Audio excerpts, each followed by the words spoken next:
Hey, everybody, it's Tim Miller from the Bulwark here. I'm pulling in yet another Atlantic writer. This is the unofficial YouTube of the Atlantic, Hana Kiros, who wrote a recent story that is just going to enrage you. The headline was, "The Trump administration is about to incinerate 500 tons of emergency food."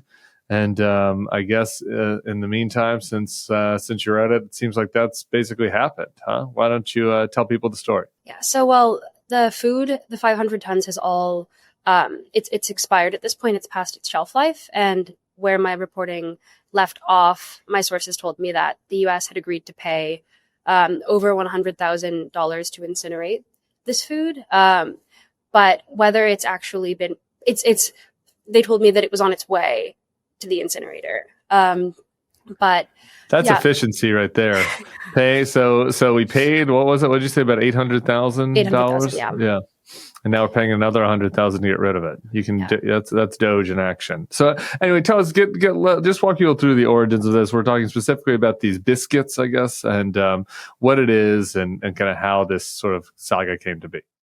Yeah. So the food, it's about enough to feed 1.5 million children for a week, is what the nutritionist that I spoke to told me. And it's a specialized nutritional product called a high energy biscuit. And basically this is the food that will save your life in a disaster, or, just what the World Food Program said, or it functions in places where you don't have clean water, you don't have a refrigerator.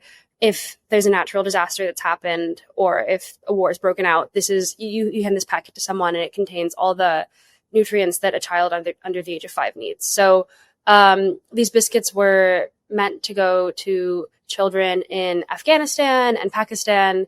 They were in a warehouse in Dubai. Towards the end of the Biden administration, they arrived in that warehouse and they were meant to be shipped out in January.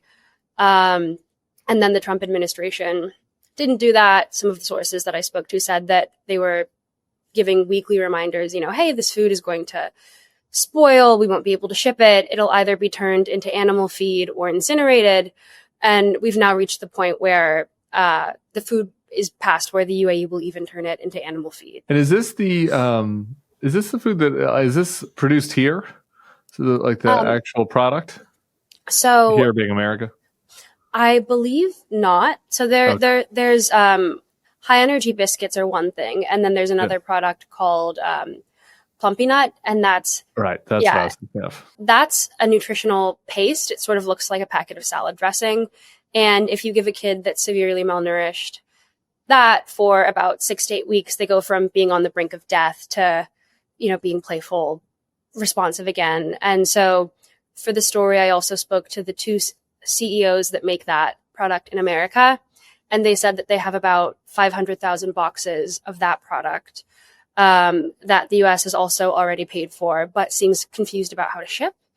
And so, I spoke with someone today that is in Malawi who runs clinics there. And he said that typically maybe 2/3 of the way into the month, they would start to run low on that product. But now they run out 1 week into the month, and at the clinics that he's working at, families start showing up at 7 a.m. The clinic opens at 9 a.m. So there's a real run on this because moms are showing up with their children, and they know that their kid might need it for 8 weeks, but and they're supposed to come back. They get this product in 2-week shipments, but after week 1, there's just no more. Oh, that was just heartbreaking. There, sometimes I was talking with Ben Wittes earlier about, some of the various DOJ and FBI scandals. And, he used the old saw about how, sometimes you don't want to attribute malice when just like incompetence is actually what is happening. This seems to be a case where it's both, right? If you look at the Marco Rubio example in particular, the Secretary of State, it was a couple months ago that Rubio was testifying on the Hill and was asked kind of about whether this food aid was going to, reach its intended recipients, the food aid we'd already paid for. And he was like, yeah, it will. And so that at that point, there's plenty of time to figure it out. As you mentioned, there have been people warning the State Department about this, going back to the beginning of the administration. And it just, I guess it just seems like these guys just don't care. Like they just didn't care to deal with it. It wasn't as if this was overlooked, right? One thing that I checked with my sources about is at the point during that May congressional hearing where Rubio said, he said that he would ensure that no food went to waste. The order to destroy this food had already gone out. But I think that it's sort of a mix of both.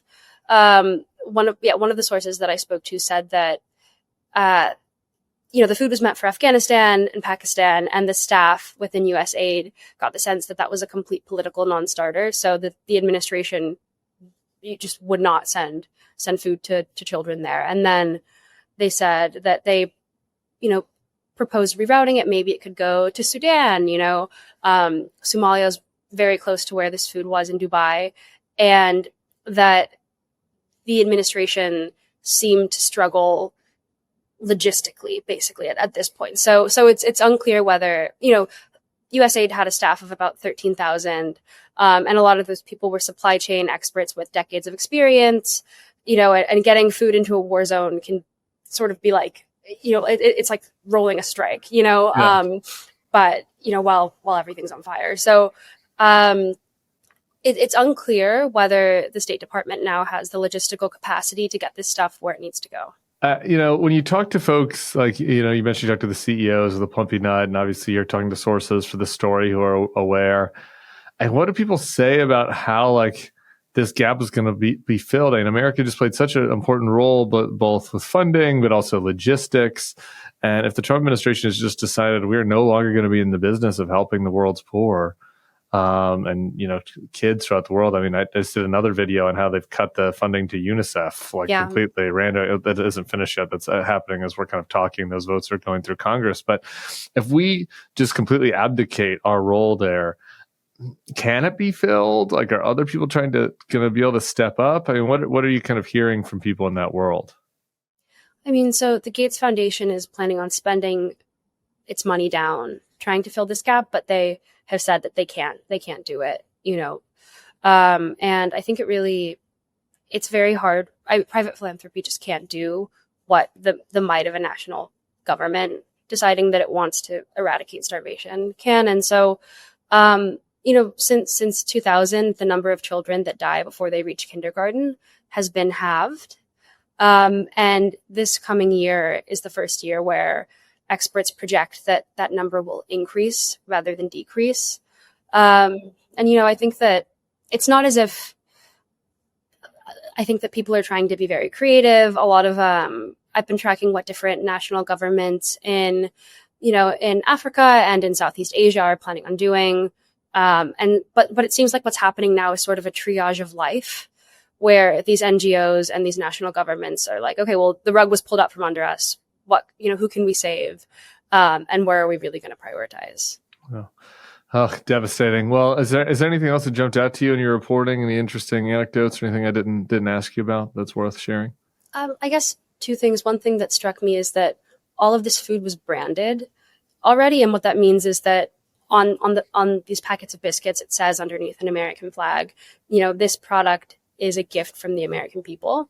And, it's 500 tons of food from us to no one. And I think it's so dark. The fact that it was branded already, I mean, it's just, I think that it's hard to think about. Like Santa Claus lighting the North Pole on fire. Saying, hope you like that, kids. And I think that another thing that I think it's important to emphasize is that this is, in one sense, this is a lot of food. So, it's enough to feed all of the kids that are facing acute food insecurity in Gaza for a week, right? But in the grand scheme of food that's at risk of spoiling, this is very tiny. So there are 66,000 tons of food as of earlier this summer that were stuck in different U.S. warehouses abroad. And, the State Department, I'm really rooting for them. But it's possible that this is the first of much more food that's incinerated. So I think that keeping this in the context of what's happening next. And also, the admin hasn't placed new orders for food as well, any of these specialized nutritional products. So incinerating food is tough, but it's unclear, if it ends here. That is devastating. Yeah. I mean, there were these stories that would come out after the first Trump administration. It's kind of like, I'm blanking on like the exact guy's name, what he's doing, but there were like these bureaucrats inside the administration who were there, who, had not been political appointees, that like, while they were trying to tear things down to studs, like they were in there like doing work, like trying to save stuff and keep it working, and so you got to hope that there's some of that happening inside the State Department now, but it's a challenge when the folks at the top just don't DGAF, Anyway, Hana Kiros, thank you so much for your reporting. Let's stay in touch. Everybody go check out her article in The Atlantic, and we're big Atlantic fanboys over here, so we appreciate it, and we'll talk to you soon.